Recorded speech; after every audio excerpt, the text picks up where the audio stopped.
Hi guys, welcome back to Taylor, and today I'm going to be showing you how to fly an ILS approach in the Boeing 737.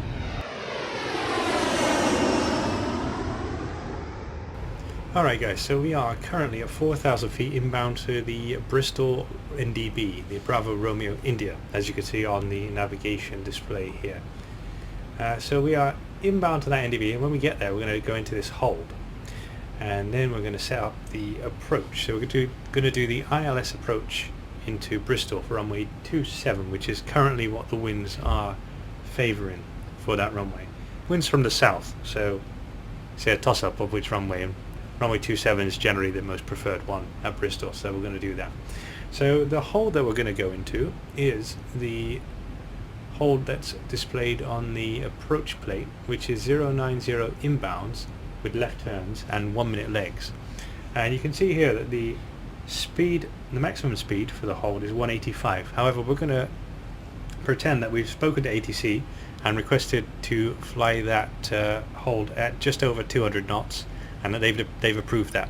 That way we can keep the aircraft in a clean configuration, which is preferable while we're in the hold, so we don't really want to be dragging the aircraft around with flaps if we don't have to be.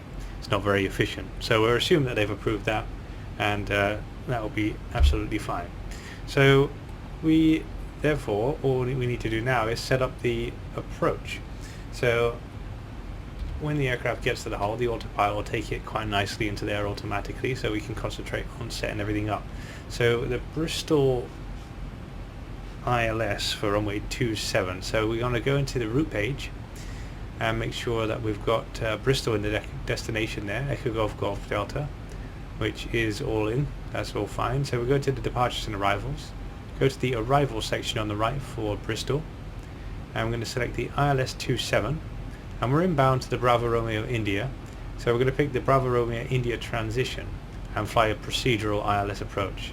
So we're going to select the Bravo Romeo India 1, and you can see there on the white dash line it's kind of already filled in an approximation of what we can expect, which looks sensible given the approach plate here. So I'm going to go ahead and execute that.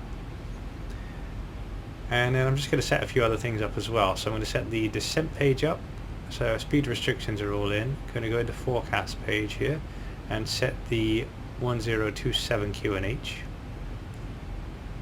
in here. Now we would also put the descent winds in if we were higher up, but we're only 4,000 feet, so it's not going to make much difference, so that's all fine.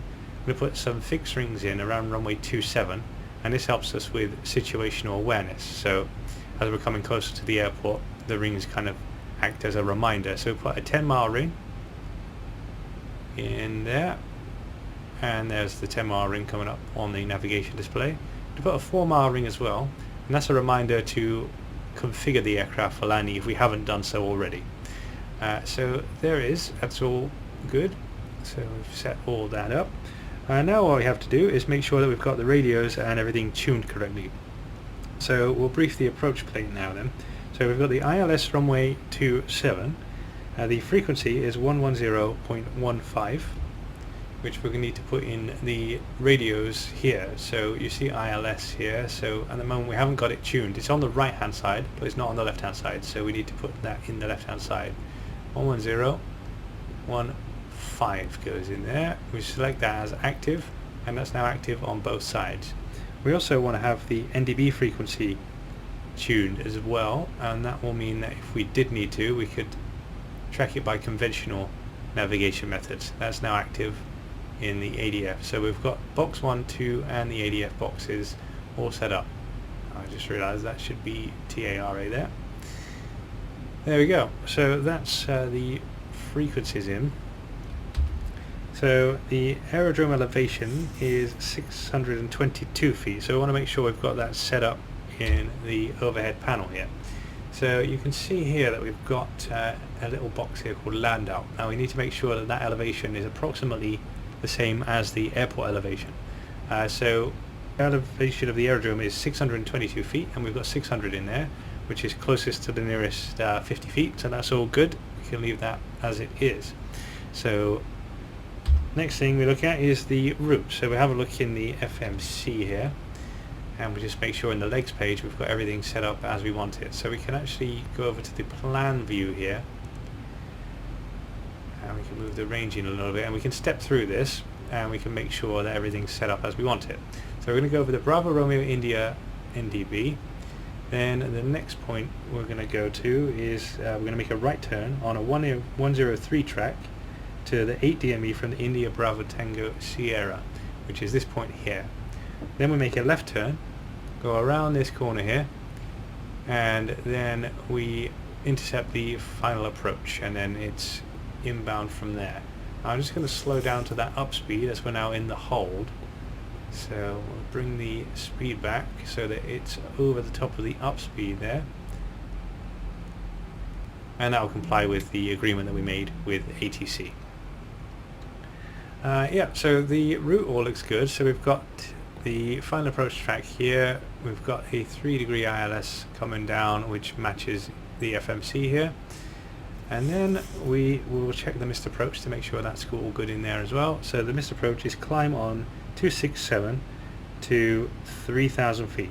Now, one thing about the track, you'll see here that we've got 268 in the FMC. That's because the plate that I'm looking at here is actually more up to date than the information in the flight simulator. So what we're going to do is we're going to set 268 instead of 267, but we're aware of it and that's fine, so shouldn't be a problem. We just need to obviously be aware of that when we're looking at the approach plate. So we've got 268 set here, and should also agree in the FMC, which it does. So that's all in. The minimums, we continue down to 801 feet for a Cat 1 ILS, and the weather's quite nice today, so it should be good for a Cat 1 ILS. So we're going to set 801 feet in the minimums here. There we go, 801 is now set in the barrel minimums there. So that's all good. And now we have to look at our performance information. So we're going to go back to the FMC, go into the progress page, and we're going to have a look at the fuel we've got on board. We've got 7 tons at the moment, and we're expected to have 6.7 tons on landing at Bristol. So that means we're going to be burning 300 kilos between 7.0 and 6.7 tons. So if we go into the approach ref page here, we need to take 0.3 off of the current weight here. So that is going to be 58.8. So we put that in here, 58.8. There we go. And now we go over to the iPad and we put this information in our landing performance. So we go into here. Now we'll get the current weather for Bristol, and it's showing on the screen here. So we have got a wind of 170 at 7, so it actually come around to a slight tailwind for runway 27, but it's within acceptable parameters anyway, so we can continue with that. So 2.5, we've got a dry runway. The wind is 170 at 7. It's going to be a very, very slight tailwind component, but shouldn't be too big a deal for us. So we're going to put that in there. The temperature is 10 degrees. So we'll put 10 degrees in here. And the QNH is 1027. So we'll pop that in there as well. We'll check flap 40 for the landing because we've got a slight tailwind component as well, and it's nice and smooth, so it shouldn't be too big a deal to select a flap 40 landing on this one. And we'll leave the air conditioning, anti-ice and all that stuff. Good, it's all okay there. So the weight was 58.8, so we're going to put that in the landing weight here. 58,800 with a 5 knot addition onto the speed there. And then we go into the second page here and we can see our landing distance required is for order break 3, 1583, and that's with flap 40 with 5 knots on top of the speed, giving us a 138 VREF. Happy with that. If we chose order break 2, look, it would take us outside of the actual end of the runway, so we don't want to do that. So we'll choose order break 3 and we'll use flap 40. So we'll go back into the FMC and we will select flap 40.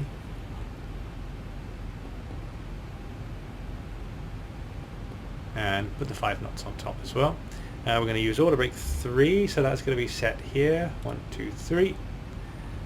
And then we can make sure that everything's looking sensible on the PFD here. So we've got the VREF, we've got the barrow minimums in here, the QNH is also set. So that I think is more or less everything. So what we can do here is we can just run through our descent and approach checks. So let's have a quick look here then. So the descent checks: pressurization, the land out was 600, anti-ice is not required. Approach proof of fuel, we talked about that.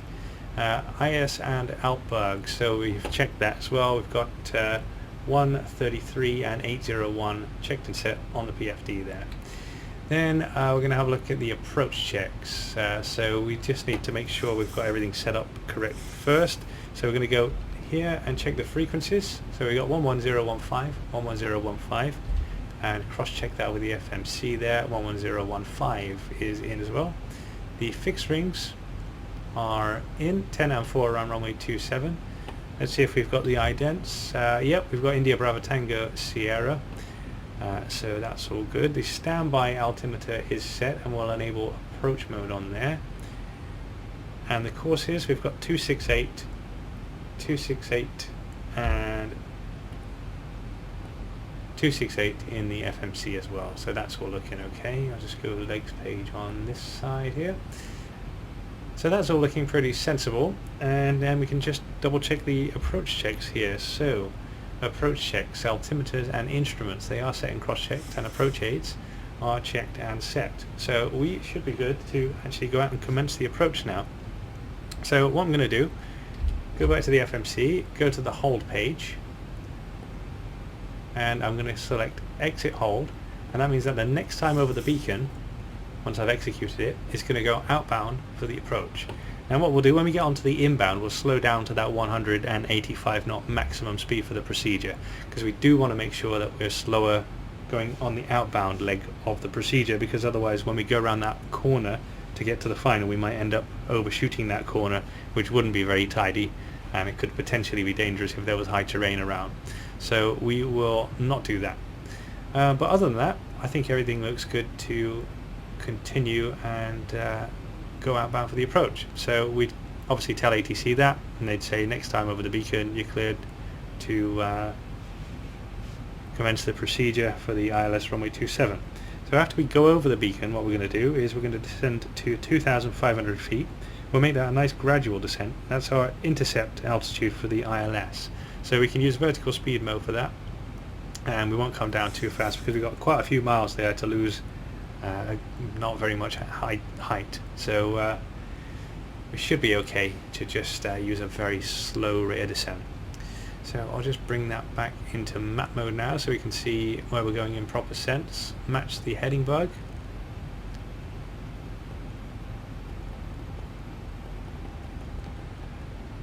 And the wind's coming slightly from the right, so it should be just a little bit to the right of the track. What I'm going to do now is I'm going to start slowing down to 185 knots. So we need flaps for that because we're at the up speed already. So we can't go any slower than that without selecting flaps. So I'm going to ask for flaps 1, and the pilot monitoring would respond to speed checks. Flaps 1 you would select, and then you'd wait for the indication and the green light, and then you'd call flaps 1.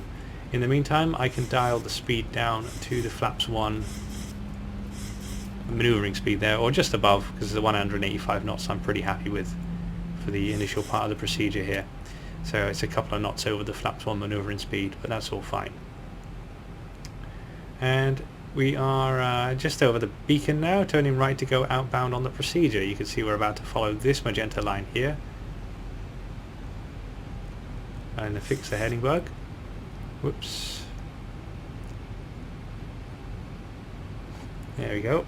And yeah, we can then start a gradual descent down to 2,500 feet. So what we're going to do is set 2,500 here in the altitude window, like that. I would hold my finger on that and say set. The pilot monitoring would check the PFD and say 2,500 feet checked if he agrees that it's the correct altitude. And now we're going to use vertical speed mode, and we're going to descend at around 300 feet per minute initially, and we'll assess that descent as we go, and we'll see if it's working out for us. What we can also do as well, if we have a look on the standby altimeter here, is we can check our glide slope and localizer information, which is available before it's available on the actual primary flight display. And you'll see there it's the glide slope's just become active on here. although it's not usable at the moment, but as we start to come around the corner, that might become useful to see if we're too high or too low. So we can just keep an eye on that. So we've got a nice gradual descent going here. So what I might do now is I might select flaps 2, speed checks, and flaps 2, and slow the aircraft down to the flaps 2 maneuvering speed. So what I'm looking for here is to not be too fast as we go around that corner there. So nice sensible speed for that would be appropriate so that we don't go outside of the procedure. We're going to configure the aircraft at 4 nautical miles, or slightly before maybe, because I'm single pilot operations.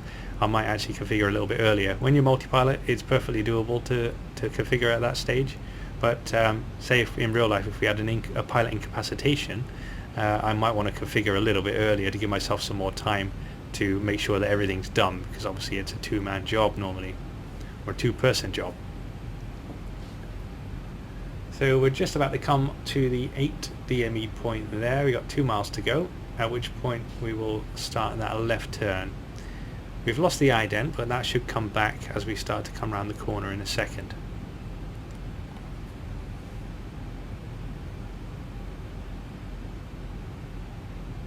And what I'm going to do now is select flaps 5, so speed checks,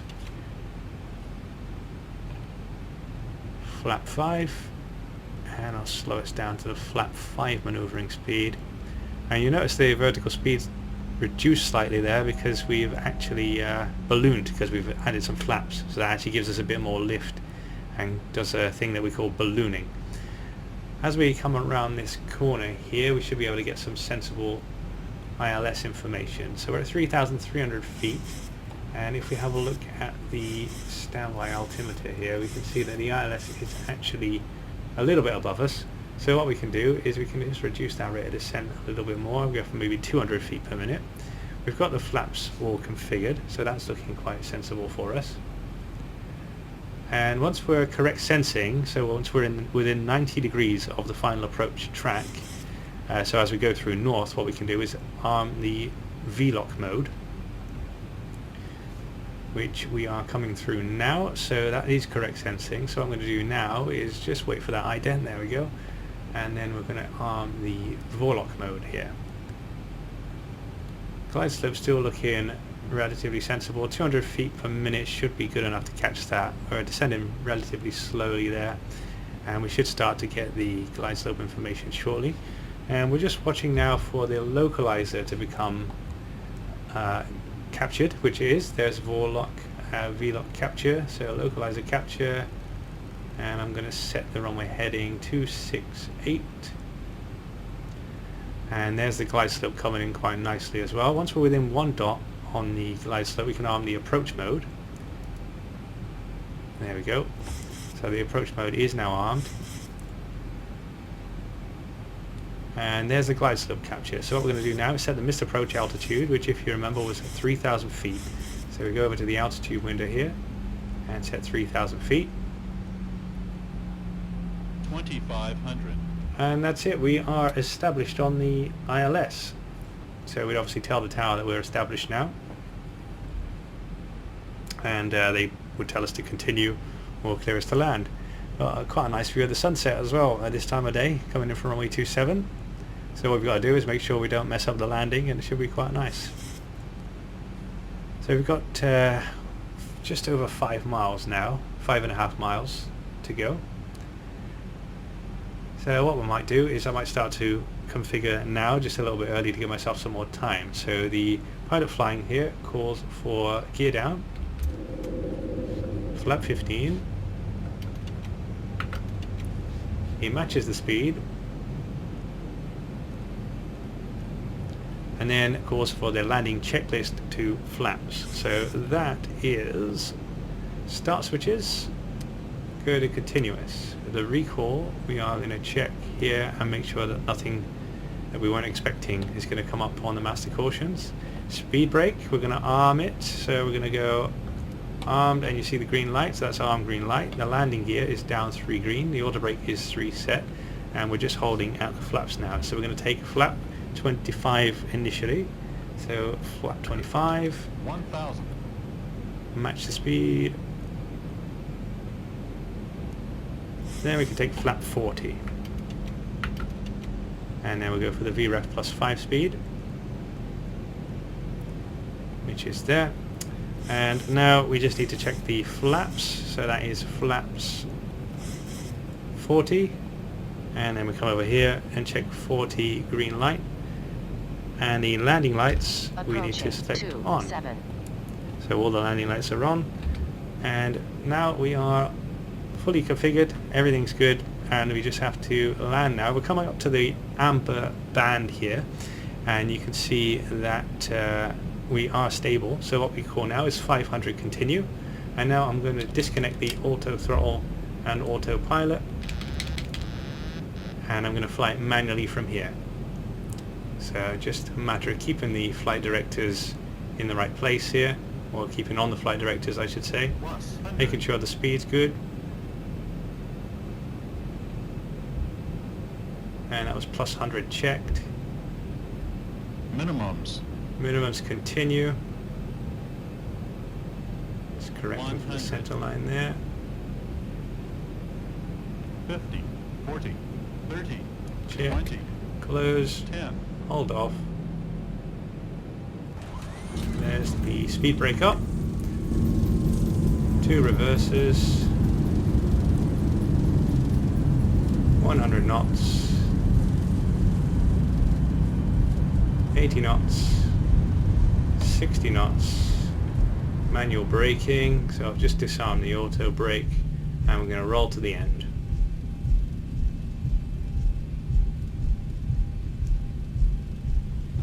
$1,000 feet remaining. So ground speed is about 40 knots here, so I'm going to apply some brakes now so that we slow down for this corner. There we go, that's looking better. And we just start that turn now around on the yellow line. 100 remaining. And that's it guys, that's the ILS approach. So we just need to taxi off the runway here. The hold short line is actually quite far around the corner of Bristol here. So I hope you learned something from this. If you did, please like and subscribe to the channel. And if not, give me a comment and let me know what I can do better. What we do now is we just clean up the aircraft and then taxi to the stand, which I'm not going to do because I think I've shown you everything you need to see for this one. So thanks for watching, and I'll see you next time.